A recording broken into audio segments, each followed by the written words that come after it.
لیکن recently supreme court نے پاکستان تحریک انصاف کا بلہ چھین لیا ہے اور ڈیموکریسی انڈرمائن ہو گئی ہے. تو مجھے لگتا ہے کہ پاکستانیوں کو چور ہنٹ کی ضرورت ہے.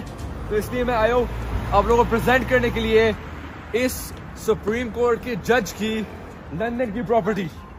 ابھی میں کوئی ملیشیس انٹینٹ سے آپ لوگوں کو نہیں دکھا رہا ہوں یہ پراپرٹی. میں بس آپ لوگوں کو ایک پوائنٹ پروف کرنا چاہ رہا ہوں کہ یہ جو فیصلے ہے جیسے یہ بلہ چھین لیا گیا پی ٹی آئی کا, اس سے پاکستان میں انسٹیبلٹی ابھی انکریز ہوئے گی, پولیٹیکل انسٹیبلٹی انکریز ہوئے گی اور ڈیموکریسی انڈرمائن ہوگی پاکستان میں. اور یہ لانگ ٹرم افیکٹس پاکستانیوں آپ کو کرے گے. اس سے یہ لوگ تو ایسے فیصلے کر کے یہاں لندن کی ایسی پراپرٹیز میں آ کے بیٹھ جائیں گے, ایون فیلڈ جیسی پراپرٹیز میں آ کے یہ بیٹھ جائیں گے. لیکن پاکستانیوں آپ نے پاکستان میں رہنا ہے.